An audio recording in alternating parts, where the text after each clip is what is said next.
Hola, ¿qué tal? Bienvenidos a Pichilemundo, otro capítulo más para saber de nuestros coterráneos, de lo que están haciendo dentro y fuera de nuestras fronteras. Primero que todo, les quiero dar las gracias por la enorme sintonía que nos han dado durante todos estos capítulos, que ya van casi 7 u 8 capítulos. Ya perdí la cuenta de tantos entrevistados, tantas anécdotas, tantos momentos lindos. Hoy tengo a dos invitados de lujo. Dos pichileminos que viven en la ciudad. Uno trabaja en Navidad y el otro hace clases en el Charlie School, un colegio de nuestra comuna. Son dos profesores de historia. Vamos a ir interpretando nuestra historia, intercalando anécdotas, y también vamos a convertir a Pichilemundo en un programa cultural. Desde hoy, Pichilemundo, sección Cultura. ¿Con quién? Con Álvaro Sebastián Álvarez Pérez, el loco profesor de historia, y Jorge Galás González, otro profesor de historia también, oriundo de nuestra ciudad. Muchachos, ¿cómo están? Bienvenidos a Pichilemundo. Alvarito, ¿cómo estamos? Hola, ¿qué tal, Jorge? De hecho, estoy muy emocionado, estoy muy contento de estar en este programa que ha tenido una muy buena recepción, así que muchas gracias a Pichilemu TV, muchas gracias a todos quienes le están dando la sintonía a este hermoso espacio que estamos no solamente buscando a pichileminos por el mundo, sino que también hoy nos vamos a encontrar con la cultura, así que muchas gracias, Jorge, también a ti por esta iniciativa y por acercar Pichilemu al corazón de cada uno de nosotros, de los pichileminos de corazón. El orgullo y el honor es nuestro, por si acaso. Jorge Galás, de una familia de pescadores emblemática de Pichilemu. ¿Cómo estás, Jorgito? Yo bien, gracias, y primero que todo agradecido por tu instancia, generar esta instancia de participación y también de reconocimiento del territorio, a Álvaro por su contribución en este caso al conocimiento en torno a la comuna de Pichilemu y también a lo que es la astrología, si no me equivoco bien. Obviamente hay Astronomía, astronomía. astronomía, perdón, disculpa, disculpa, me confundo bastante. Nos va a tirar las cartas. Un poco de distinción. También ha generado esa instancia a la comuna y obviamente eso enriquece aún más el conocimiento en la comuna de Pichilemu, y a Jorge también por generar estos espacios de discusión y que obviamente podamos compartir nuestro trabajo. Como buen periodista, tengo notado todos sus datos. Yo he seguido mucho sus carreras. He seguido a este loco profesor de historia en las redes sociales. Tiene un canal de YouTube. He seguido también las cápsulas que me encantan. A mí me encanta la lectura y me encanta leer las cápsulas de Jorge Galás González, donde nos va contando la historia del tren, nos va contando sobre una piedra misteriosa que hay en San Pedro de Alcántara. Y Álvaro también nos cuenta de sus historias. En este Pichilemundo cultural, ¿qué les llamó la atención a ustedes para llegar a estudiar historia? Parte, Álvaro, para que no nos pisamos la cola. Oh, de verdad que una interesante pregunta. En lo personal, a mí siempre me gustó la pedagogía. Ya me gusta mucho enseñar, me gusta mucho ese poder aprender día a día de lo que uno entrega, pero también de lo que entrega los niños y sobre todo también todo el mundo. Yo creo que todos tenemos que ir aprendiendo y no hay edad para eso. Y frente a eso llegué a la pedagogía, y una carrera muy linda, con mucha vocación, con mucho servicio, y allí en donde me encontré con la historia. Yo soy nacido, criado en Pichilemu, nacido también en Pichilemu, porque hay muchos pichileminos que nacen en Santa Cruz. No, yo nací en Pichilemu.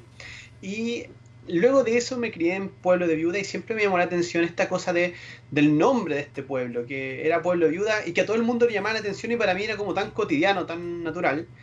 Y cuando ya uno tiene cierta edad, me dice, bueno, ¿y cuáles serán los orígenes de esto? Y eso fue lo que me acercó entonces a entrañar esta historia sobre el origen de mi pueblo, sobre el nombre incluso de Pueblo Viuda y cómo se había formado. Y allí entonces llega este amor por esta historia local, y sobre todo este amor por lo que es la historia del campesinado, muchas veces olvidada y dejada de lado por estos orígenes aristocráticos, pero frente a eso son historias más interesantes que creo que hay tiempo de poder conversar. Exactamente. Por supuesto que vamos a poder conversar, porque hay mucho paño que cortar acá. Jorge, tú diste un giro en tu vida, le quebraste el destino a tu familia, familia de pescadores obligados con el mar, te dedicaste a la historia, trabajas en Navidad. Cuéntanos algo de tu vida. Primero que todo, también por parte de mis abuelos maternos fue esta cosa de la historia. A mi abuelo siempre le gustó, él tenía sus historias pequeñas con respecto a la historia del campesinado, también de lo que él hacía como ojalatero, también él vendía barquillos en las playas con un tambor de color rojo. Entonces a él siempre lo reconocieron con eso y él siempre contaba esas historias que tenían con diversos veraneantes. A mí me motivó mucho ese aspecto. Y también durante mi época de estudiante secundario fue que aún más agudicé el gusto por la historia. Obviamente cuando iba a la biblioteca, cuando se ubicaba en la Divina Camilo Aguilar, en este caso iba al rincón pichilemino donde habían diversos textos, por ejemplo el de Esteban Valenciana Valdré, Pichilemu Blues, en este caso también de José Santo Arraño Acevedo, también de Washington Saldía y también los recortes de los periódicos de la década de los 80. Entonces aún más acumulaba ese conocimiento y lo escribía, lo redactaba en mis cuadernos que tengo hasta ahora. Entonces hace 2 años lo empecé a publicar por redes sociales, obviamente teniendo la redacción adecuada y actualizada. Obviamente a veces uno también se equivoca en algunos antecedentes o fechas particularmente, pero eso se va corrigiendo de acuerdo al tiempo. Y obviamente también existen historias que te cuenta la gente y eso también es motivante. Eso es súper motivante. Que te apoyen, que te critiquen de buena manera tu trabajo te fortalece. Estás como para escribir un anecdotario de Pichilemu. Hay distintos libros también de Pichilemu. Hace un par de semanas tuvimos a Marcelo Mella, profesor de historia, sí, y decano de la ciencias sociales de la Universidad de Santiago. Él escribió un libro que se llama Pichilemu, origen y semejanza, donde planteaba, bueno, entre comillas, Pichilemu Blues. Se hizo una película, creo, de Pichilemu Blues, se hizo un cortometraje en el año 96. Un cortometraje que era financiado por el Fondart, en este caso. Ese libro lo escribió Esteban Valenzuela Valdré, que fue alcalde por Rancagua y diputado después por Rancagua. Exactamente. Y que ahí la historia, era como la noche de... Él contaba el verano 1973 entre los pichileminos y las personas que eran de Santiago. Antes los veranos, hace 50 años atrás, eran veranos largos, entonces la gente que venía desde Santiago se quedaba todo el verano. Se quedan desde el 1 de enero hasta el 28 de enero y cuentan aventuras que tuvieron durante el verano del 73. Obviamente. Oye, sí. Hay varias anécdotas. Hablábamos con Marcelo, que él escribió el libro Pichilemu, Origen y Crecimiento, y él se declaraba hortucista. Creo que están los ¿cómo se llaman? Los rosistas y los hortucistas. Estos como los higuinistas y los carreristas. Los huidobristas y los nerudistas o los nerudianos. Para ustedes, ¿cómo fue creciendo? ¿Dónde nace este asentamiento de lo que ustedes han investigado? ¿Dónde nace este asentamiento Pichilemu? ¿Por qué el nombre?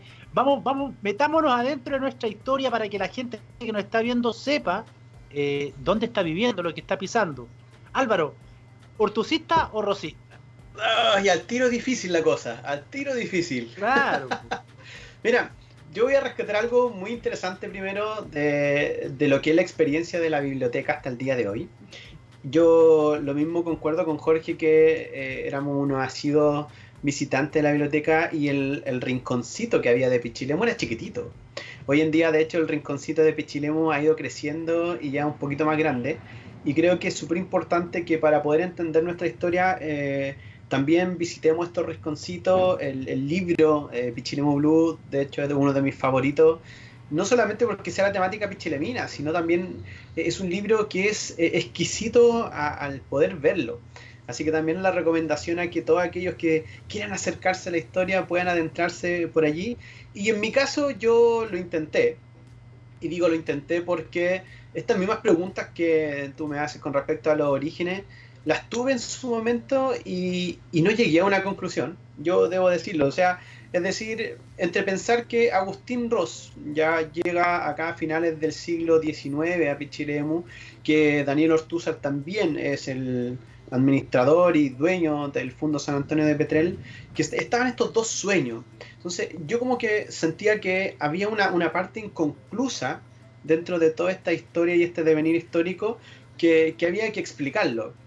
Y fue bien interesante porque los estudios que yo finalmente comencé a hacer sobre los orígenes de Pichilemu me llevaron inmediatamente por un camino muy interesante que era sobre Ciruelo.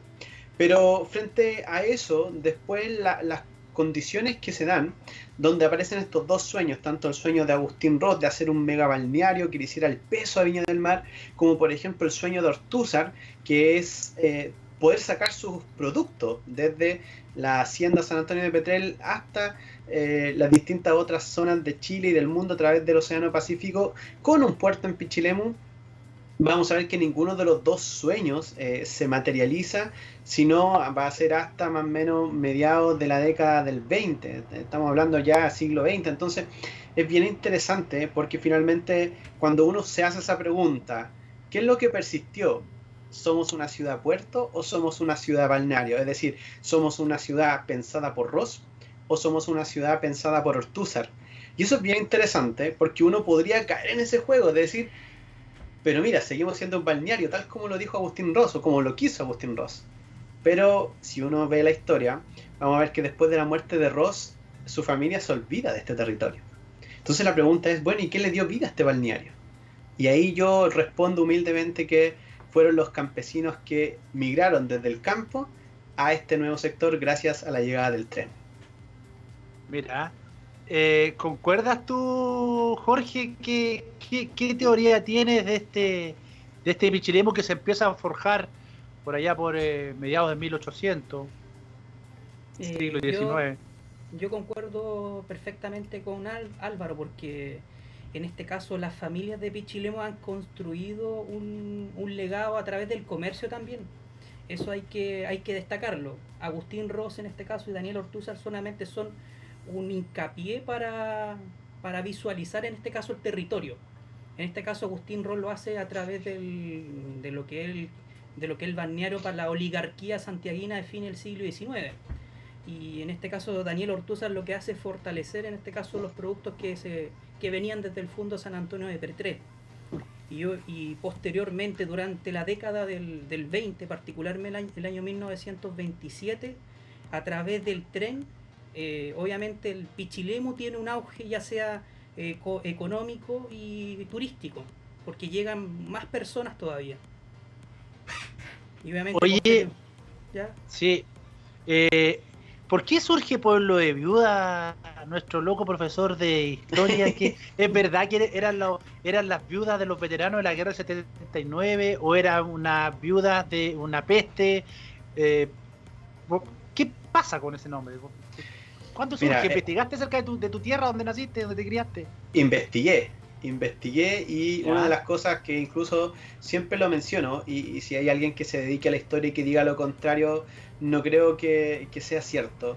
En cuanto a las fuentes históricas, Pichilemu es muy pobre en fuentes históricas en comparación a otros lugares donde hay mucha información, donde hay muchos documentos, cartas, periódicos de época y todo lo demás.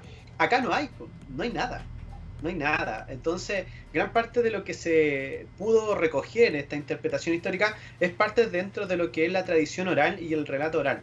Hay una técnica que usamos los historiadores que se llama la técnica de la microhistoria. Y es bien interesante porque en eso la reconstrucción que se pudo hacer es que finalmente existe este poblado y que incluso es anterior a lo que va a ser la formación del casco histórico de la ciudad. Es decir, había un sector que se llamaba, en este caso, Pueblo de Viuda, y que estaba datado de antes de lo que es el surgimiento, por ejemplo, de la comuna de Pichilemu, ¿ya?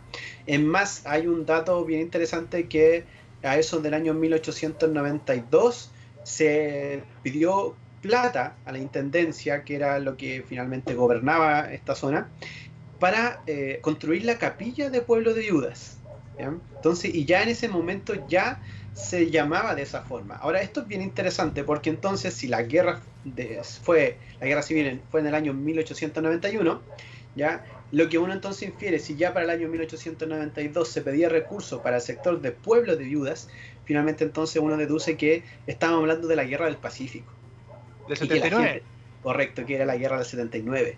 Y que es allí donde estas viudas finalmente, o estas familias, quedan viudas. Ahora, lo que no se sabe con certeza era el dato que José Arraño Acevedo menciona, que se llamaba el pueblo de las 7 viudas.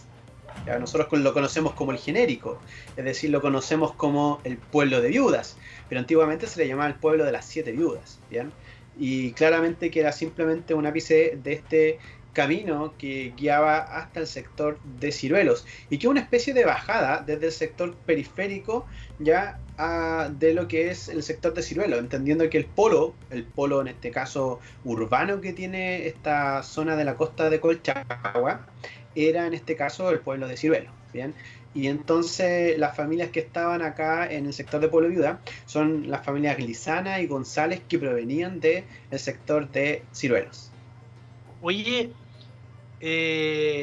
Jorge, hablando de Ciruelo, ¿es cierto que Ciruelo es uno de los cementerios más antiguos que existe en la región? A mí me gustan mucho los cementerios, donde voy, los viajes que he estado, voy a los cementerios y saco fotos y tengo una foto maravillosa de distintos cementerios de distintas partes del mundo. El de Ciruelo en particular siempre voy y miro que son muchos pinos del pino, abarca, pino del pino, pavé, no sale de eso. Piña también. Pero, piña, claro, piña. Y es cierto que Pichilemu se asentó primero en Ciruelo y después fue colonizándose la playa. Exactamente, Pichilemu se asentó particularmente en la localidad de Ciruelo. Incluso el cardenal, el José María Caro Rodríguez, nace en Ciruelo y obviamente se va poblando hacia la costa, en este caso, hacia lo que es Pichilemu. Antes existía lo que era la hacienda La Posada. Incluso los planos de esa hacienda están en la Biblioteca Nacional. Obviamente habían galpones, etcétera. Y posteriormente, en 1891, se funda la comuna de Pichilemu a través de la ley de comuna autónoma del presidente Jorge Montt Álvarez, en este caso, después de lo que es la guerra civil de 1891. Pero la urban, digamos bien, la población, como se puebla en este caso, donde empieza la primera índice de población es en Ciruelo, en 1850 aproximadamente. Con la O sea que podríamos decir que Ciruelo es el padre de esta comuna, digamos, ¿no? El corazón de esta comuna. Sí, porque ahí incluso hay relatos y escritos que señalan que Ciruelo obviamente se empieza a poblar en esa zona. Porque ante Pichilemu... Sí. Dale, Álvaro. Sí, dale. Sí, me gusta esta interacción. Oye, es interesante porque los quería llevar a eso, a Ciruelo. No, mira, de hecho, dentro de todas mis investigaciones, claro, mi especialidad tiene que ver con el pueblo de Ciruelo desde el punto de vista histórico. Hay varios antecedentes que son bien interesantes de poder mencionar. Primero, el tema de que Ciruelos es el pueblo, en este caso, y la conurbación urbana más antigua que tiene la costa de Colchagua. No hay en este caso ningún otro antecedente que pudiésemos ver que en esta zona hubo otro poblado como Ciruelos, no. Ahora, el poblado de Ciruelos va a tener una importancia no solamente desde el punto de vista del siglo XIX en adelante. De hecho, ya durante la época colonial, Ciruelo era un punto obligado en lo que era el camino real de la costa, porque la industria, y creo que entendamos, la industria que había con respecto a la sal no data desde la época colonial o la época conquista. De hecho, con la expedición de Almagro, cuando llegan en el año 1536 a Chile, Almagro se queda sin suministro y ve que su expedición es fallida, y antes de volver entonces pide que vayan a buscar sal a la costa, y donde encuentran sal es acá en la costa entonces de Colchagua. ¿Ya? ¿Y por qué digo Colchagua y no Cardenal Caro? Porque Cardenal Caro se crea recién en la década del 70, ya estamos hablando del siglo XX, entonces 79 siempre se quedó la provincia, ¿no? Correcto, entonces por eso siempre yo hablo de la costa de Colchagua, porque así la llamaba esta zona, y que era una zona que en realidad estaba muy muy deshabitada, con muy pocos propietario y que finalmente su centro seguía el camino real de la costa, es decir, lo que nosotros hoy en día podemos ver con el sector de Ciruelo, que conectaba con lo que es el sector de la Quebrada, Nuevo Reino, y de allí se proyectaba entonces hacia Valparaíso, pero siempre con la intencionalidad de poder conectar lo que es esta industria salinera que ya existía y que durante toda la época colonial se le sacó provecho. De ahí entonces que la formación de Ciruelo tiene como antecedente histórico, primero, este punto neurálgico antes de llegar a lo que es el sector de las salineras, pero también porque la iglesia vio con muy buen ojo el hecho de que quienes producían la sal no eran españoles, eran indígenas. Y entonces la iglesia, usted entenderá que en esa época tenía la misión de evangelizar. Entonces pone, en este caso, la iglesia en Ciruelo para que finalmente ellos los días domingos o hacían misiones, iban a hacerle cariñito a estos indígenas para finalmente transformarlos al catolicismo. Así que es bien interesante el desarrollo de este Ciruelo colonial y luego posteriormente lo que va a ser este Ciruelo en la formación de la nación, y eso ya lo vamos a ver de lleno desde el año 1850 en adelante, tal como dice Jorge, a mediados del siglo XIX, pero es una historia tremendamente rica con un montón de anécdotas y con gente que de verdad ha ido desapareciendo incluso dentro de los nombres y apellidos. Y es más, te voy a dar un dato desde el punto de vista de los cementerios. El cementerio que hay es el tercero. Hay dos cementerios anteriores en Ciruelo, ya uno que estaba ubicado, según los antecedentes históricos, muy cercano a lo que hoy en día es la entrada de Ciruelo, ¿bien? Y hay otro que está mencionado y que de hecho se había dejado de utilizar por alguna rencilla en cuanto a la propiedad, pero que estaba desaparecido.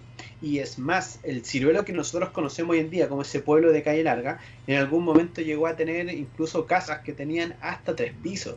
Es decir, no estamos hablando de este Ciruelo pintoresco y ahora en decadencia, estamos hablando de casi un poblado, ya que en su momento incluso le hizo el peso a Pichilemu cuando se decidía por dónde iba a llegar el tren, si terminaba en las costas de Pichilemu, ya, o terminaba en la costa de Cahui. Oye, Jorge, hablando de los indígenas y de la sal, ¿esa producción de sal es netamente chilena, costina, colchagüina? O porque dicen que hay otras salineras que son parecidas en Francia? ¿Mito o realidad, señor Galás? Yo a las fuentes que yo he accedido es solamente en esta parte del territorio nacional que se produce la sal. Ya. Obviamente en este caso es una sal natural, a través del proceso de salinización que ocurre desde el mar o desde el océano hacia lo que es el estero Nilagua, en este caso en la comuna de Pichilemu, y lo que es el estero San Pedro de Alcántara en Paredones. Que ahí me habían comentado que hay una diferencia, que la sal obviamente de San Pedro de Alcántara es una sal natural, la sal de los Valdivia. En cambio la sal que proviene de Cahui es una sal obviamente que tiene otro componente químico y que altera el orden del producto, en este caso, o del mineral. ¿Y hemos investigado acerca de quiénes son los verdaderos salineros, los inventores de esta sal, Jorge, o no? Ahí todavía no me falta investigar, pero estoy haciendo el trabajo en el territorio, obviamente, conversando con los salineros de la década de los 50, pero todavía no me he adentrado en esa materia. Sí, se podría decir que primero de tener antecedentes. Claro. No, y en ese sentido yo lo que le iba a preguntar a Jorge, que claro, lo que yo siempre menciono, el problema es la fuente, que de verdad es tan complejo el tema de hacer estudio acá por el tema de las fuentes. No sé cómo tú te has encontrado en tu trabajo con ese problema, porque claro, desde el punto de vista histórico uno pudiese entender que la interpretación pudiese ser un poco más fácil cuando uno tiene las fuentes para trabajar. Exactamente, ese. ¿Cuánto, Jorge, porque yo he visto está muy buena esta conversación, me encanta. Yo he visto en una de tus cápsulas que hablaste de los Promaucae. ¿Cuánto de eso tenemos? Dale. Es que obviamente yo he conversado con sociólogos, historiadores, que ese término lo impusieron los incas y posteriormente los españoles. Es un término que trata peyorativamente a los pueblos originarios, particularmente a los mapuches en este caso. Y obviamente conversé con una persona que viene de una comunidad mapuche y me dijo que el concepto Promaucae fue detonado en este caso en la colonia, en este caso. Inicialmente cuando llegaron los incas a la zona central de Chile, cuando llegaron en este caso a ver a los pueblos originarios, a los mapuches. Y obviamente era un trato peyorativo hacia los pueblos originarios, y posteriormente los españoles acuñaron este concepto. Entonces yo puse mi proyecto del 2018, porque este proyecto viene de hace 2 años atrás, del año 2018, y se llama Cápsula en Microhistoria Promaucae. Y el nombre lo puse por un suplemento que era del diario Pichilemu de Washington Saldías, que se llamaba Promaucae. No lo analicé y no lo pensé, solamente lo puse como nombre. Incluso lo inscribí en la Diván, en este caso. Y ahí obviamente después conversé, vuelvo a reiterar, conversé con estas personas, con sociólogos, historiadores y con una machi de la comunidad mapuche, que este concepto era peyorativo hacia los pueblos originarios, el concepto Promaucae. Y en esta región, porque en el sur, qué sé yo, muchísimo más al sur están los Cahuesca. Sí. Después, yo estoy hablando de lo que estudié en el colegio, yo no soy ningún erudito como ustedes, pero después vienen Promaucae, qué sé yo, pasamos por los no sé, atacameños, pero en este sector, donde estaba enclavado Pichilemu, ¿eran mapuche? No sé, picunche, huilliche. Eran diaguitas que existían en la costa, en este caso de la zona norte chico hasta la zona central, hasta lo que hoy día es la región del Maule. Hasta el río Maule llegaban los diaguitas, que se ubicaban en este caso en la costa desde el Maule hasta lo que es Atacama en este caso. Sí, ya, en ese sentido, Jorge, mira, complementándote, el tema es bien complejo. Es complejo, porque nosotros en general tendemos siempre a etiquetar. Es decir, estos son los mapuches, de aquí para acá entonces están los pehuenches, están los picunches, y al final están todos los che, es decir, son toda la gente de la tierra.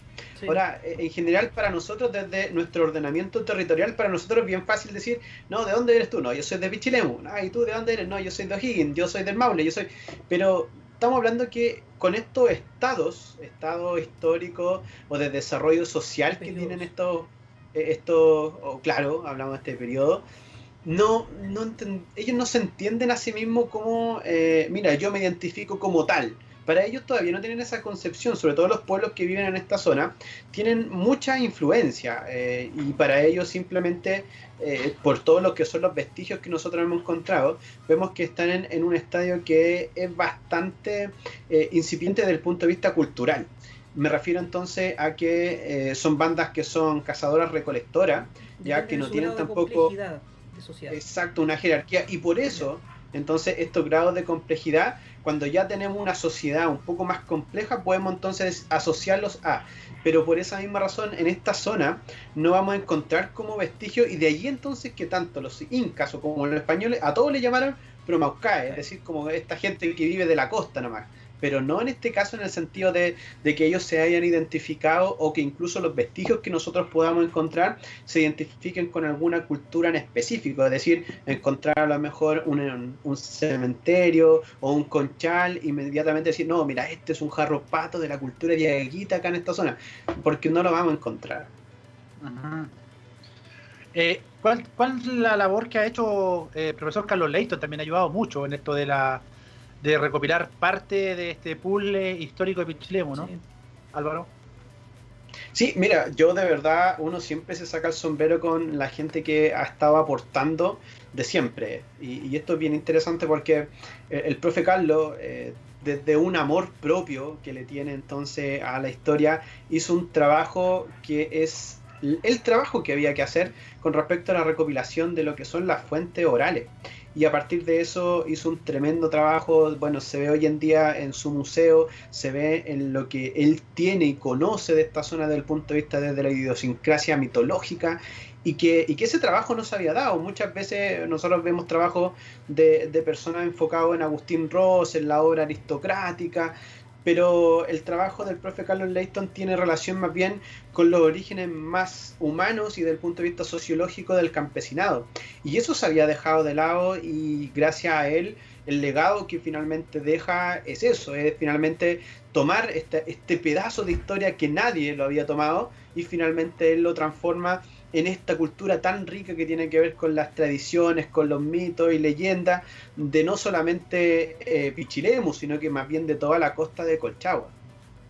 Sí, y en estos mitos y leyendas vi una de las cápsulas que hablaba de un convento en Punta del Lobo. Sí. La hizo Jorge, y es verdad que hubo un naufragio también ahí.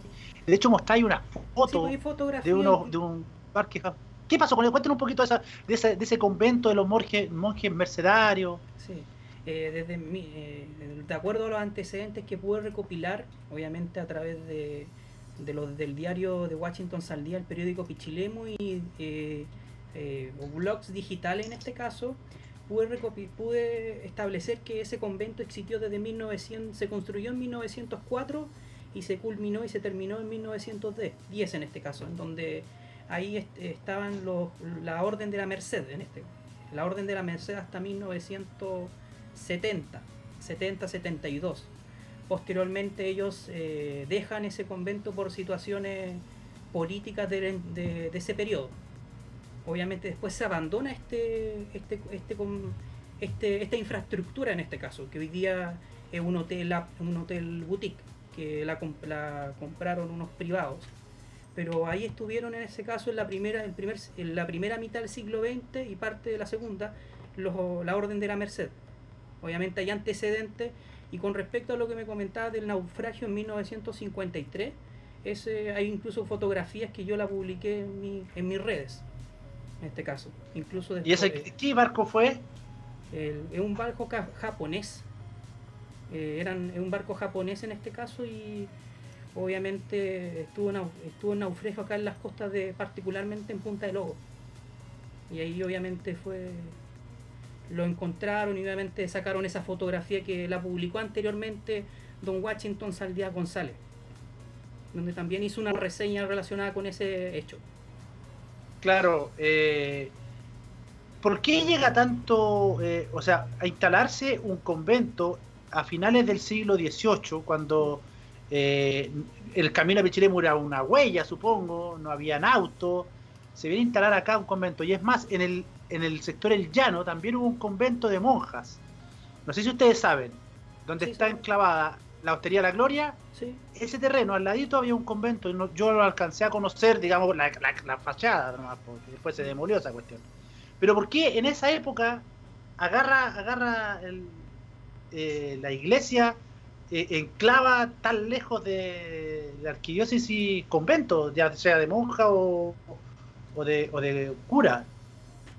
Porque necesitaban, todas las órdenes religiosas necesitan cierto grado de tranquilidad, obviamente tener un grado de espiritualidad, y eso conlleva tranquilidad y también enclaustrarse en este caso, como en el caso de las monjas y también los monjes mercenarios.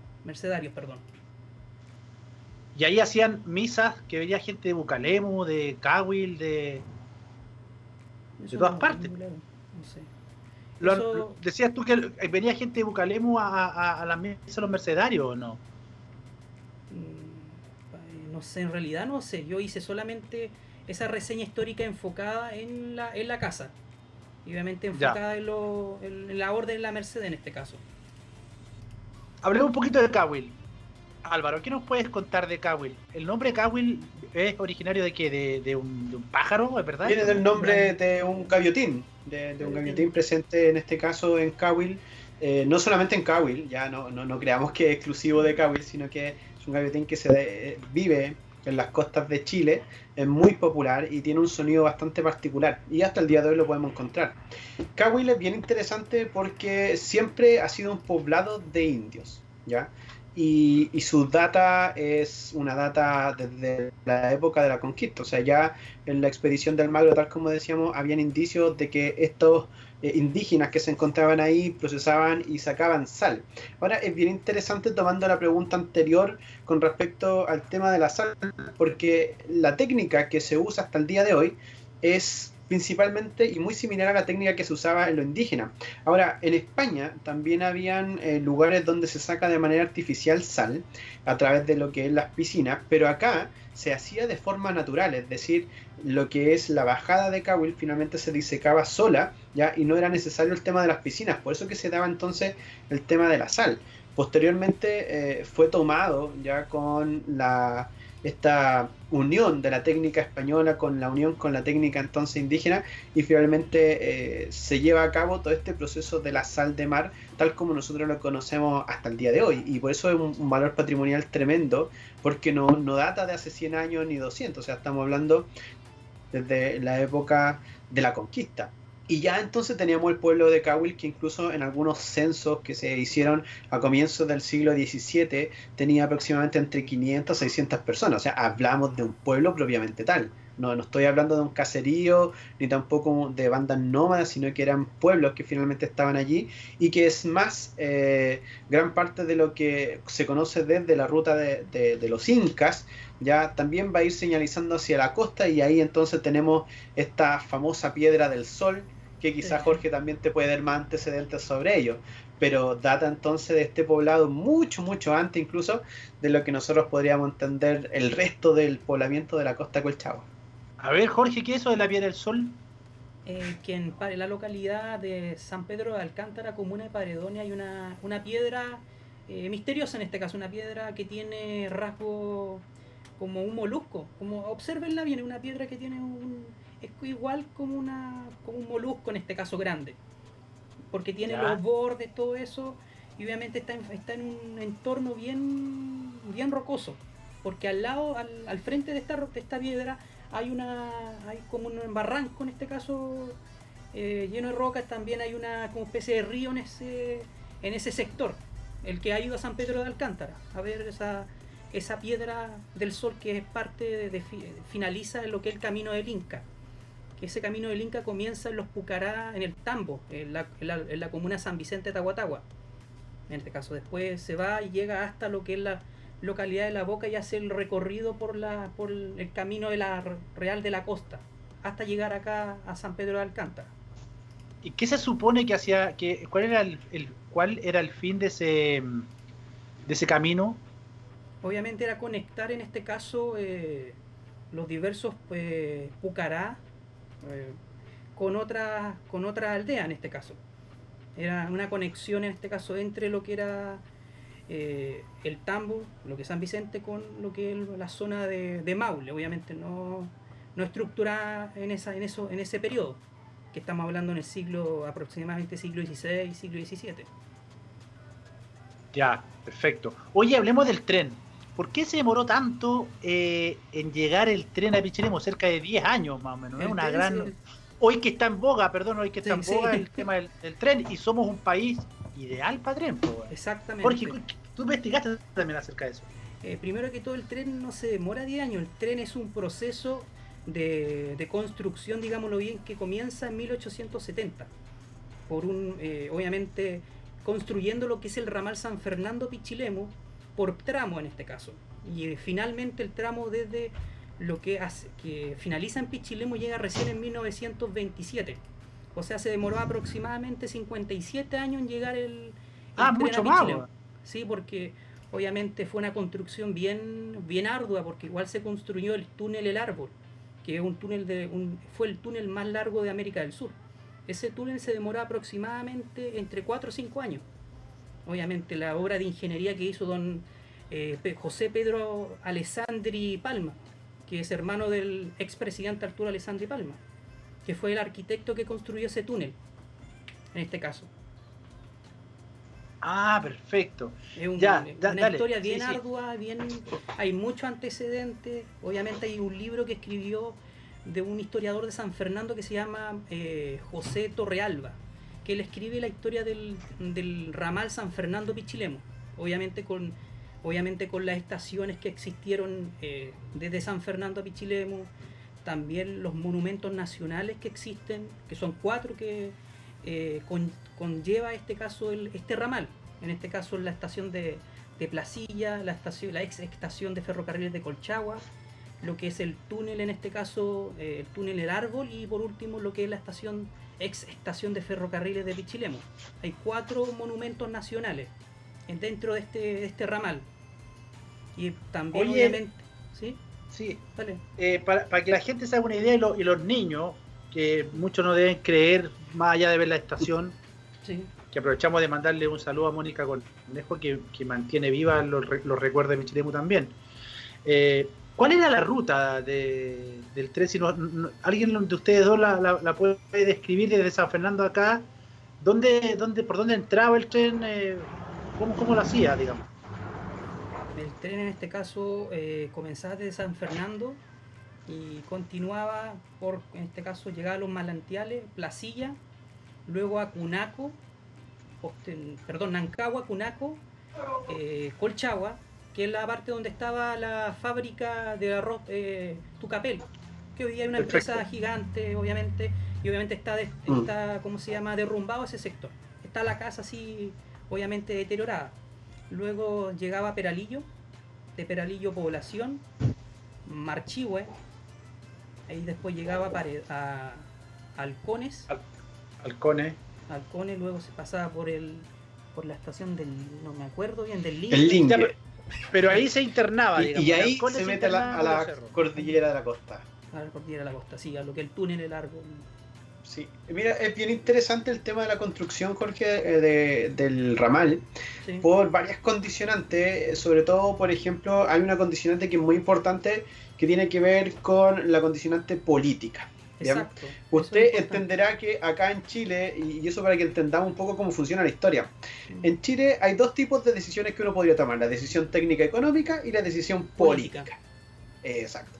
Cuando nosotros hablamos por qué se demoró, de hecho el tren llega el 5 de enero ya del año 1926, e incluso Agustín Ross va a morir en octubre del año 1926, y va a haber muy poco tiempo el tema del tren.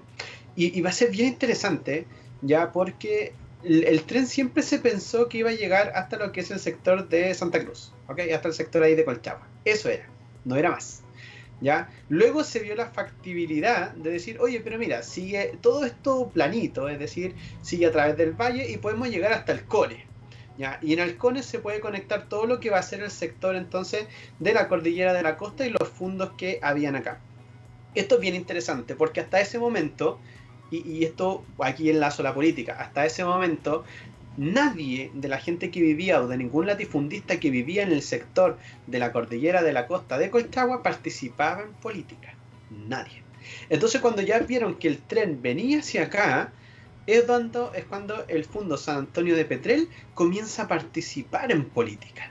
Es decir, ahí Daniel Ortúzar comienza a decir, oye, ¿sabes qué? Esto es una oportunidad que podríamos tener para poder finalmente sacar nuestros productos, entendiendo que él tenía un proyecto, que era hacer un muelle para poder sacar entonces sus productos vía marítima. Ahora, si tengo el muelle, que va a ser una inversión mía propia, y tengo en este caso el tren, que es una inversión fiscal, tengo que tener entonces algún aliado para que me pueda echar una mano desde el punto de vista político. Y ahí en donde el sueño de Agustín Ross se topa con el de Daniel Ortúzar. Y eso es bien interesante, porque ahí es donde tenemos entonces este génesis de todo este largo viaje. Y digo largo viaje porque uno podría pensar que el túnel El Árbol fue lo más complejo de construir.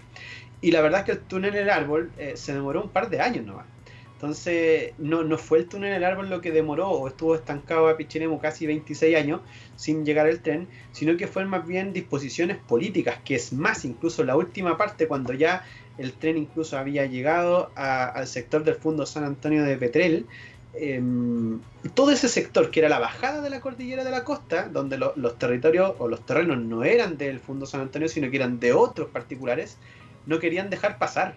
Y el tren se demoró mucho en llegar, ya aproximadamente estuvo como 10 años detenido por problemas legales de que simplemente los propietarios no querían dejar pasar entonces el tren por sus terrenos. Mira, ¿algo que aportar, Jorge? Dale. Sí, es que obviamente durante el siglo XIX Chile era un país netamente rural y netamente de hacienda. Entonces la hacienda, la mayoría de los dueños de hacienda eran latifundistas que también estaban involucrados en el Congreso, eran senadores o diputados. En el caso de Agustín Rosedo, él fue senador por el norte. Entonces ellos controlaban el poder económico y también el poder político en ese Nada ciclo. nuevo. Nada nuevo, o sea, Con lo de ahora, digamos.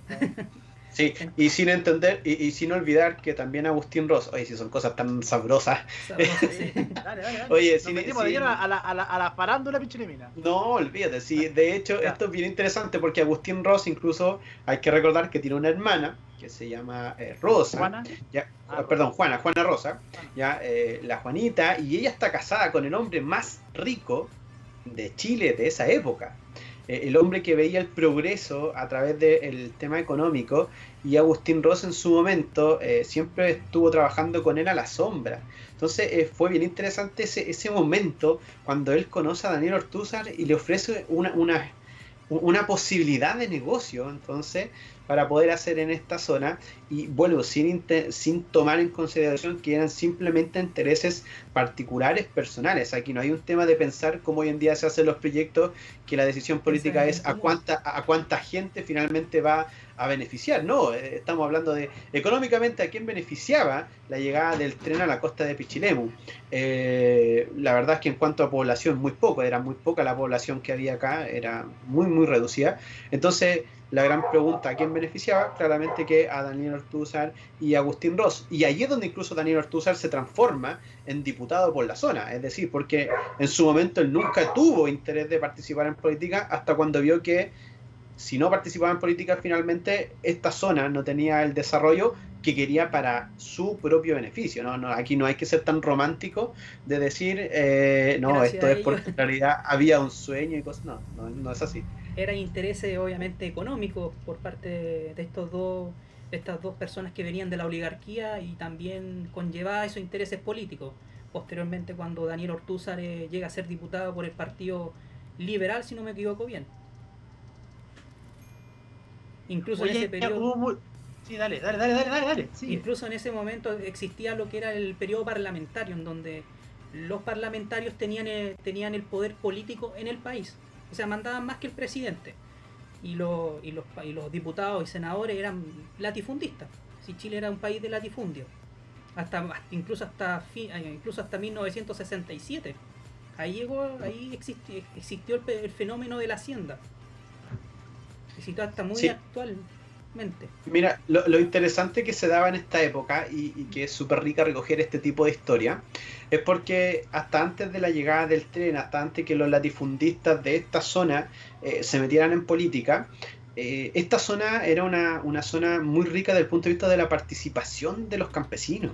Y allí Ciruelo tenía un rol fundamental porque Ciruelo era la capital de la subdelegación número 13, y a partir de eso entonces se daba todo un desarrollo donde los campesinos participaban activamente en las decisiones, se tenía conversaciones con el intendente, el subdelegado era elegido cada 2 años, ya entre las propias personas acá. Incluso es más, hay un personaje muy interesante que fue subdelegado y que en algún momento incluso después se suma a la causa de la guerra civil, don José Domingo Fuenzalida, quien para fomentar esta participación de los propios campesinos de Ciruelo, incluso les enseña a leer durante la noche para que puedan votar de manera libre, y no en este caso a lo que los latifundistas querían, que era lo que se hacía en ese momento, es decir, obligar a través del cohecho, o simplemente obligar a la gente ya a marcar algo, a votar, porque ellos no sabían leer ni escribir.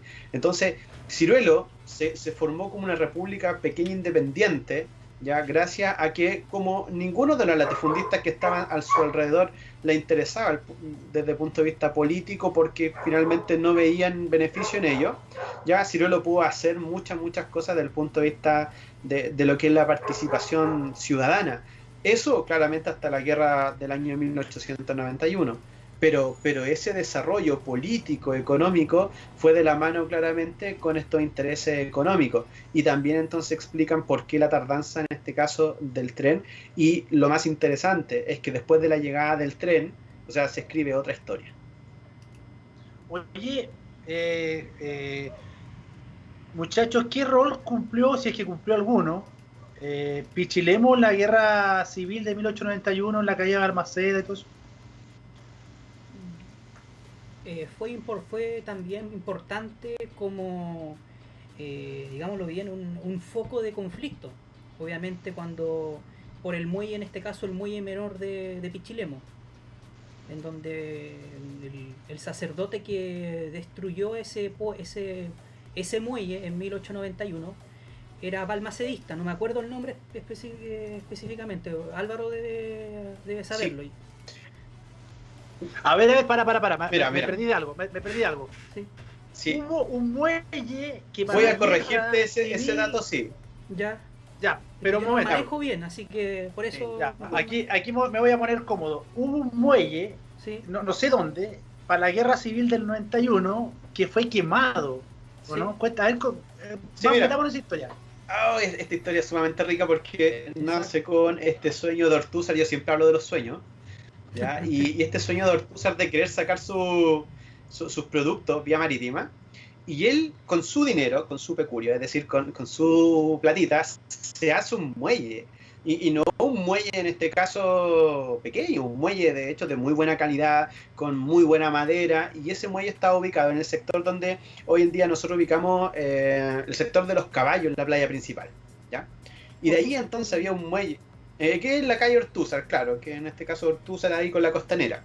Y ahí entonces estaba el muelle proyectado, era un muelle muy grande, muy lindo, que incluso recibía barcos de mediano tonelaje. Hay que entender, y esto es muy importante, ya que Pichilemu nunca ha cumplido, ni va a cumplir las condiciones geográficas ni geológicas para poder tener un muelle, ¿ya? Entonces, todo se tendría que hacer a través de, en este caso, o un puerto, a eso me refiero, se tendría que hacer a través de lo que es cargar botes, y luego entonces llevarlo a estos barcos que tendrían que esperar muy afuera en la rada de la bahía. Entonces Ortúzar sabía eso, pero aún así él hizo este muelle y empezó a funcionar bastante bien, y de hecho llegaron barcos que llevaban mercancía de Ortúzar y andaba todo súper bien hasta la guerra del año 1891. Ahora, ¿qué pasó? Que de hecho los balmacedistas ya defendían en este caso la causa del presidente y se encontraban en Ciruelos, es decir, Ciruelos fue un pueblo balmacedista 100%. ¿Y por qué razón?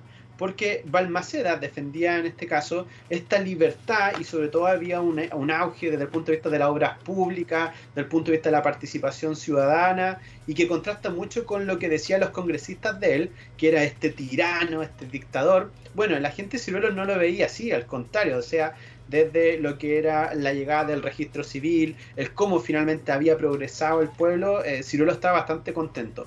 Pero eso impedía que finalmente los hacendados de alrededor de Ciruelos pudiesen llevar a cabo sus planes. Y en eso entonces se lleva a cabo la guerra civil del año 1891. ¿Y qué es lo que sucede? Una corbeta ya acondicionada, que la corbeta O'Higgins, llega a este muelle de Ortúzar y lleva pertrechos a los congresistas que estaban en Iquique. Es decir, se usa el muelle de Ortúzar para cargar suministros provenientes de todo el sector de Colchagua, oveja, munición, gente, voluntario, y entre eso incluso iba José Domingo Fuensalida, ya que este era este vecino de Ciruelo, que también ayudó a juntar gente, y a partir de eso entonces se suman a un cura, ya a un sacerdote que venía desde el sector de Peralillo, y que también traía un contingente de 50 hombres, y cargan todo esto en el barco y se lo llevan. Le informan esto al intendente de la época, y el intendente es quien decide enviar entonces al subdelegado y finalmente quemar el muelle, ¿ya? Entonces el muelle no es que lo queman en este caso gente pro ¿cómo se llama? No, eran contra, en este caso eran exactamente, fueron los balmacedistas los que quemaron el muelle, porque los congresistas lo estaban usando para llevar suministros, entendiendo que no podían usar el puerto ni de Valparaíso ni San Antonio, y entonces lo más cercano que tenían era el muelle de Ortúzar, y que estaba aquí piolita, no había una guarnición de militar ni nada que pudiera acercarse. Entonces, frente a eso, el intendente va y decide finalmente terminar con lo que es entonces este muelle, y es incendiado en el año 1891. Mira, y quizás ahí también se puede sacar que si había un muelle en plena guerra civil, también se fueron la gente de Pueblo Ayuda, entonces puede ser que claro, suena Sí. más creíble esa historia. Oye, Jorge, ¿cuánto ayudó el desarrollo de la comuna desde 1927 en adelante, la llegada del tren? Fue bastante, yo creo.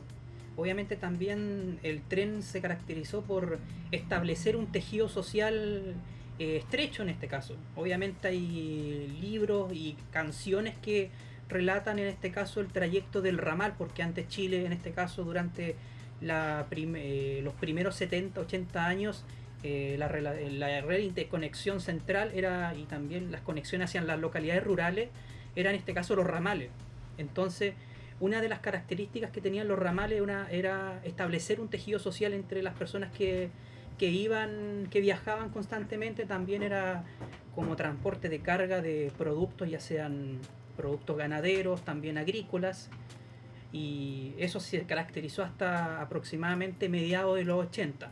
Obviamente esto se empieza a deteriorar el tren, obviamente el tráfico del tren en los últimos 5 años de la década del 80, porque el tren finaliza el 9 de marzo de 1986 en este caso. Entonces, por la dictadura cívico-militar, las empresas del Estado empiezan ya a debilitarse. Y una de esas empresas estatales es Ferrocarriles del Estado. Entonces ya en ese periodo de los 80 no era factible económicamente tener un tren, que era puro gasto en este caso, y no contribuía en lo económico.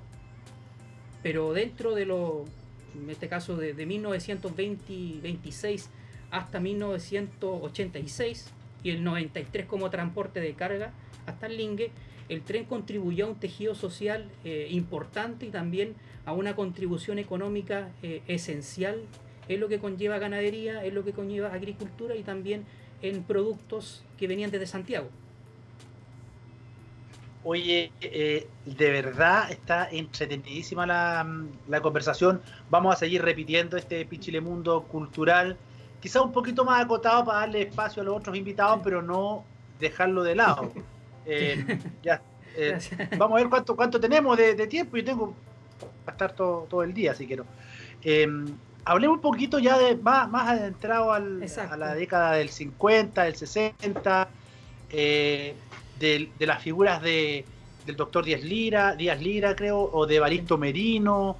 ¿Cómo van surgiendo estas figuras que le van dando forma a este Pichilemu, o no?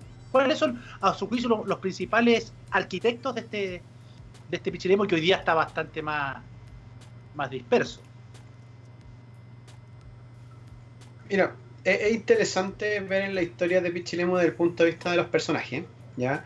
Yo creo que hay hartas personas que van sumando a lo que es esta historia, y yo creo que nadie hasta este momento, salvo los estudios que hizo el profe Marcelo Mella, ¿ya? Él habla siempre desde estos periodos fundacionales, ¿ya? Y cómo finalmente va avanzando urbanísticamente la ciudad. Pero también siento que es muy interesante cómo se fue armando este entramado social en base a estos personajes que en algún momento fueron llegando. De hecho, hoy en día tenemos escuelas como por ejemplo la Escuela Digna Camilo Aguilar, y que en general uno no sabe quién es Digna Camilo Aguilar. Es una profesora, una maestra normalista. Mire, ahí tenemos un exalumno de la Escuela Digna Camilo, se lo apuesto. Yo también, pero yo era de la E367. Exacto. A ver, ¿quién fue Digna Camilo Aguilar, por ejemplo? Ya, vamos a ir aquí. Vamos a escuchar al exalumno, miren, vamos. Digna Camilo Aguilar fue una maestra normalista que llegó en el año 1930 a Pichilemu. Y obviamente realizaba clases en la escuela, no me acuerdo el nombre, pero ella hacía clase a mi padre en este caso, a todas las personas que hoy día tienen como 58, 60 años. Ella fallece en 1978 en este caso. Incluso en el cementerio hay un mausoleo en honor a esta profesora normalista. En la entrada del cementerio está el mausoleo en honor a Digna Camilo y a los trabajadores, profesores que desempeñaron funciones, en este caso, en este establecimiento educacional. Mira, y antes la escuela de monjas, como le decíamos nosotros, y Preciosa Sangre, se llamaba Doctor Díaz Lira. Lira, exactamente. ¿Quién fue el doctor? Es bien interesante la historia del doctor Lira, ya, sí, porque En general Pichilemu, y esto a veces no es muy romántico decirlo, pero Pichilemu es un lugar que fue muy bueno para las pestes, ¿ya? O por los ataques de enfermedad, entendiendo que nuestra salubridad, hoy en día en realidad vemos la laguna Petrel, el estado en que está, pero la verdad es que nada nuevo en el camino, ¿ya? El bebedero de Ross en algún momento, que era esta pequeña laguna que había, lo que hoy donde está ubicada la municipalidad, también era un foco de infección tremendo, y el doctor Díaz Lira entonces se topó con lo que fue lamentablemente un foco infeccioso acá en Pichilemu, y claramente, o sea, más que el hecho de combatir lo que son pestes que llegaron, tiene que ver cómo finalmente el doctor ayuda a crear un ambiente de salubridad dentro de una comuna, comuna, incluso pequeña ciudad, que no tiene ciertos hábitos de salubridad. Y eso es bien importante entonces, el aporte que el doctor hace a esta ciudad, no solamente atendiendo a los enfermos y también controlando algunos brotes de cólera que hubo en su momento, sino que también en cómo finalmente sienta las bases para lo que va a hacer entonces este Pichilemu desde la normalización de la salubridad. Y da la impresión, ya desde el punto de vista ya de la formación de la ciudad, y que incluso en el libro de Marcelo Medella también lo abarca muy bien, en cómo finalmente Pichilemu se va como armando de a poco y tomando los temas de contingencia para finalmente ir dando solución. Y en eso yo siento que muchas veces, por ejemplo, tal como lo dijimos con Digna Camilo o el doctor Díaz Lira, terminamos creyendo en héroes que finalmente vienen a salvarnos en una situación específica, y es como parte de la historia de nuestra comuna. Oye, y Evaristo Merino, ¿qué me dicen de él? Dice que fue un arquitecto, fue ayudante de regidor. ¿Qué papel juega Evaristo Merino aquí en esto? Álvaro, sí. Ya, porque estaba esperando a Jorgito. Bueno, a ver, es interesante la obra de Evaristo Merino. De hecho, tiene un rol fundamental en cómo se arma, en este caso, la comuna, ya en un incipiente plano regulador que no existe. Ya, eso es bien interesante. ¿Ya? Porque Pichilemu, hay que entender que su formación no es una formación pensada como cualquier ciudad de tipo damero. Y en ese sentido es bien interesante porque, pregúntense, ¿Pichilemu tiene una formación de tipo damero? No, en este caso no. Exacto, porque finalmente es una ciudad que está pensado desde un polo de desarrollo, es decir, simplemente tenemos el polo correcto, ¿ya? Y ahí es donde finalmente Evaristo Merino viene a poner un poco este orden de decir, oye, no, o sea, hay que tener entonces una proyección desde un plano, ya hay que tener una proyección desde lo urbanístico, y a partir de eso entonces comienza a hacer un montón de trabajo que lo que buscan es darle un poco de forma a lo que es la comuna propiamente tal. Y eso es bien interesante porque vuelvo a nuevamente mencionar lo mismo, es decir, vamos esperando a que nos vayan pasando las cosas para finalmente tener a alguien que se haga cargo, y luego de eso entonces comience a arreglar la situación. Pero frente a eso es una de las cosas que lamentablemente pasa mucho en la cultura pichilemina: no tenemos visión de futuro, y quizás es porque quizás no conocemos cómo se ha hecho nuestra historia. Es como en todas las comunas pequeñas en este caso. Generalmente ocurre eso porque se van desarrollando de acuerdo a lo hecho como tú lo estás planteando, y obviamente para generar un desarrollo se necesita conocer la historia del territorio en sí, de sus habitantes, de los sujetos que habitaban, en este caso de lo que existía en ese momento, para posteriormente corregir el desarrollo que viene, ya sea económico, social o político.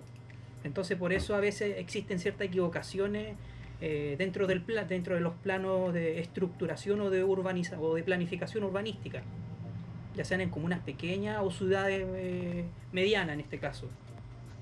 Y aparte que nos pilló el desarrollo, o sea, nos está pillando un desarrollo y un crecimiento bastante agresivo en Pichilemu. Entonces estamos a puertas de una crisis sanitaria, estamos a puertas de no poder estar bajo la expectativa de lo que la gente espera de Pichilemu, y también no hay una proyección a 30 años, que es lo que, o el máster de las ciudades, que es como van creciendo las ciudades que experimentan esto de Pichilemu, que va un poco más atrás, ¿no? Oye, Jorge, hablemos de los famosos. Tú tienes una cápsula sobre los famosos. Por ejemplo, yo estuve en la playa cuando estaba Gustavo Cerati. Sí. Nosotros trabajamos en la Disco Club 127, 127 íbamos a promocionar a la playa, qué sé yo, la discoteca. Y en un momento dice, oye, está Gustavo Cerati. Pero estaba muy piola. Está donde está la puntilla, había un local ahí, había un negocio. Y estaba muy piola ahí.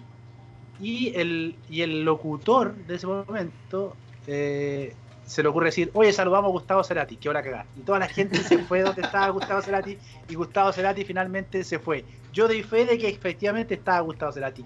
Que Jack Johnson le hizo un videoclip también a Pichi Lemon. Vino 2 veces a Pichi Lemon Johnson. Sí.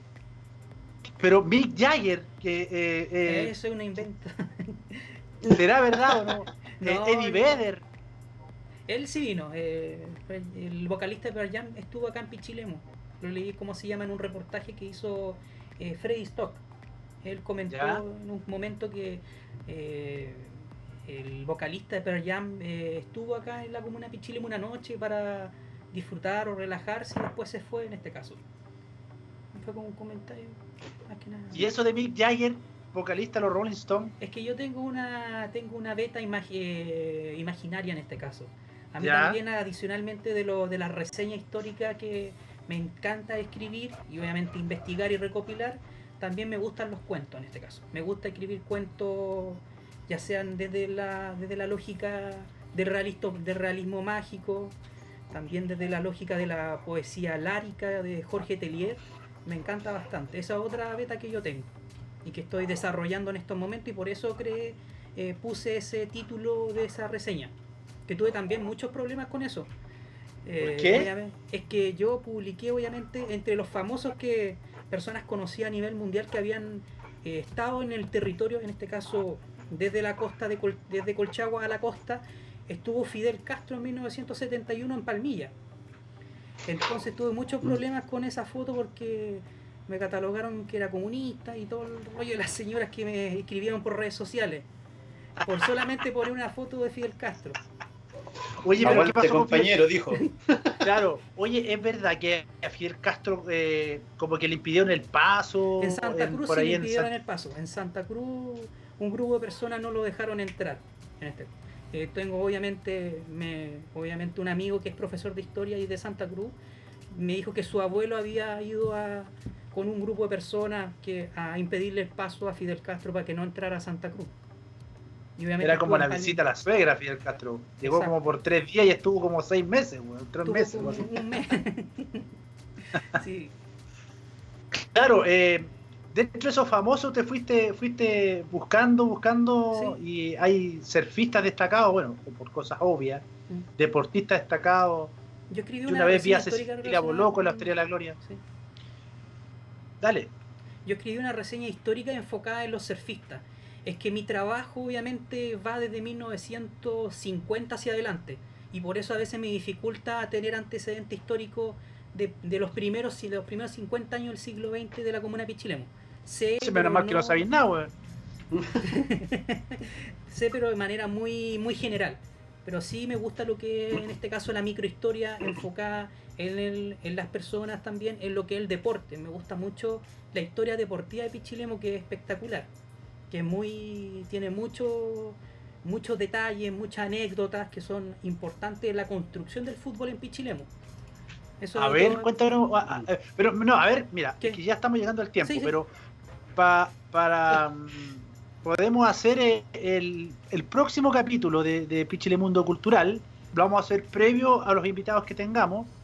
Y Jorge Galá va a traer la reseña histórica clarita del desarrollo deportivo de Pichilemu, específicamente en el fútbol. Para mí, Ramón Cornejo es uno de los grandes jugadores de fútbol que yo vi en la cancha. Lo digo sí, hay muchos, los que yo vi, desde el punto de vista de periodista deportivo. Ahí se me salió lo deportivo. Y nuestro loco profesor de historia nos va a traer. ¿Qué nos podría traer para la próxima Pichilemundo Cultural? Ay, hay tantas cosas que podemos hablar que es bien interesante el cómo finalmente Pichilemu se va desarrollando. Desde estos orígenes, me gusta mucho hablar de estos orígenes más bien casi improvisados, a lo que fue entonces este desarrollo. Así que mira, no sé si les parece, podríamos conversar de estos, busquemos héroes desde dentro de la historia de Pichilemu, o sea, gente que llegó en el momento preciso a salvar la situación. Me parece que sería interesante hacer ese recorrido por personas que en su momento pusieron este granito de arena y dijeron, ¿sabéis qué? Justo lo que necesitaban. Ya, nómbrame uno, antes para saber nomás. Pucha, a ver, para no quemarme. No, nos vamos a dejar así nomás. Pero mira, ya hablamos del Dr. Díaz Lira, ya, así que yo para mí es uno de los personajes muy, muy importantes, ya, porque podríamos hablar de la historia política. Bueno, a mí me gusta mucho el origen de Pichilemu desde el punto de vista político. Y alguien me podría preguntar incluso por qué no hemos hablado del cardenal, por qué no hablamos de este periodo fundacional y la verdad es que no todavía. El cardenal era... Claro, dejamos material para los próximos capítulos. El cardenal sí. Era medio enojón, parece. O sea, de hecho, bueno, dicen que toda persona que intelectualmente es un genio también son bien enojones. Lo decían también del padre Hurtado, entonces uno en general tiende ahí, pero es bien importante el cómo se desarrolla la política acá en Pichilemu. Por esa misma razón, uno en general, pese a que uno puede nombrar al cardenal Caro, la pregunta es cuántas veces el cardenal pudo venir ya y vino con gusto. Y ahí es donde tenemos algunas cosas que son medias complejas. ¿Ya? ¿Por qué, por ejemplo, las municipalidades siempre, o muchas veces se han ido gobernando con administradores del Fondo San Antonio Petrel o ex administradores? Es un dato interesantísimo eso. ¿Ya? El cómo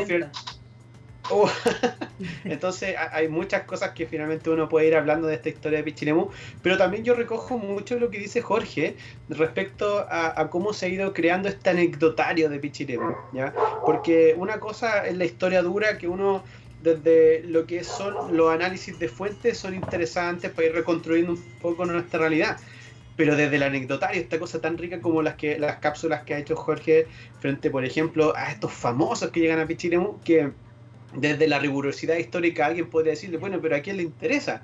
Entonces, uno podría decir a nosotros, ¿por qué? Porque es parte de nuestra historia. La historia no se construye en base simplemente a quiénes son los que gobiernan y las obras que hacen, sino que es cómo finalmente la sociedad se desarrolla de manera completa y general, incluso hasta con que finalmente si vino o no Mick Jagger a Pichilemu. Una cosa es que la microhistoria... Es que la microhistoria es eso, obviamente es contar la historia de los sujetos que no están en el poder, porque generalmente se cuenta la historia de los que tienen el poder. Por ejemplo, de los Agustín Ross, de los Daniel Ortúzar, que son los tipos oligarcas que tienen ¿cómo se llama? Los contactos, tienen el poder económico, tienen el poder político, pero no se cuenta la historia de la gente. La gente que a lo mejor construye constantemente la historia a través de los días. El que va, por ejemplo, vende barquillo, el que es, ¿cómo se llama? El que tiene una cabrita, por ejemplo, es parte de la historia del territorio. Y eso es la microhistoria, es fortalecer pequeñas anécdotas que ocurren en el territorio. Sí, mira, me dio una muy buena idea, Jorge, para el próximo capítulo lo que vamos a traer.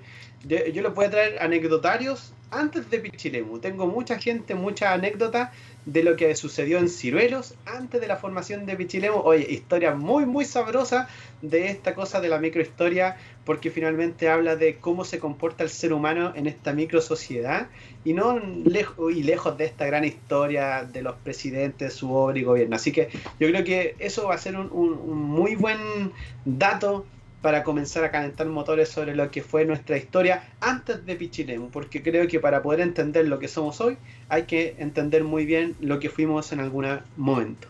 Oye, yo les quiero dar las gracias y también decirle que fuimos muy machistas en este programa, no nombramos a ninguna mujer destacada. Yo creo que deben haber miles y muchas o cientos de mujeres destacadas pichileminas que en algún momento, claro, marcaron historia, ¿no? Así que estaría para la casa también para el próximo capítulo de Pichilemundo Cultural, traer, ya saben, alguna heroína de nuestra comuna.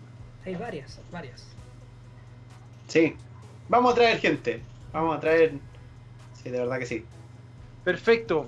Chiquillos, les quiero dar las gracias. De verdad es un orgullo tremendo compartir con ustedes. Uno aprende mucho, son profesores, son muy didácticos para explicarnos. Sé que la gente en sus casas se debe haber quedado muy contenta con toda esta reseña de Jorge Galás y de Álvaro Álvarez, este loco profesor de historia. Les doy las gracias por la sintonía. Nosotros nos estamos despidiendo. Nos vemos el próximo sábado a las 22 horas. Síganos escribiendo. Hay mucha gente que nos ha escrito a pichilemundo, @pichilemutv.org para saber dónde están sus familiares. Estaremos con más pichileminos alrededor del mundo y también más adelante tendremos otro capítulo más de Pichilemundo Cultural. De mi parte, muchísimas gracias por acompañarnos. Nos vemos el próximo sábado a las 22 horas con más Pichilemundo.